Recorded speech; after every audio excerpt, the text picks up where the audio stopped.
जी दोस्तों, अब हम बात कर लेते हैं ज़रा इसके बॉर्डर वगैरह की कि जिस तरीके से हमने अपने पिछले वीडियो में पेज के ऊपर बॉर्डर लगाया था, पैराग्राफ पे बॉर्डर लगाया, बॉर्डर को शेड वगैरह दिया। इस तरह टेबल को भी हम कर सकते हैं। अभी इस वक्त इसके हर सेल पे बॉर्डर लगा हुआ है,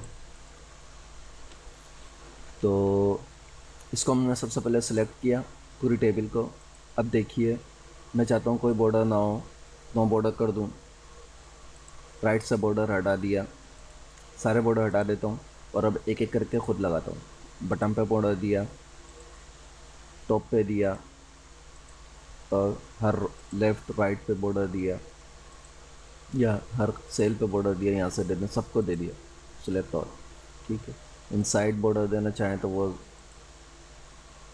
नो बॉर्डर करके इनसाइड बॉर्डर कर दिया, ऑल बॉर्डर कर दिया। या आप यहाँ से इसको आराम से सब कुछ कर सकते हैं। इसी तरह बॉर्डर एंड शेडिंग में आए तो जिस तरह हमने पेज को बॉर्डर दिया था, सब कुछ दिया था, इसी तरह यहाँ पे देखें अब ये सेल बन गया है।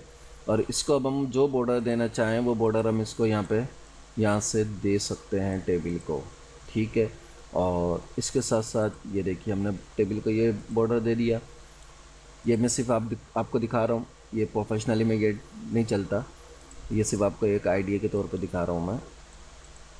इसी तरह अगर इसको कोई शेड वगैरह देना चाहें तो हम शेड भी दे सकते हैं। फिल कलर ये दे दें, और ये देखिए ये तमाम चीज़ें इसमें इस तरह काम कर रही हैं।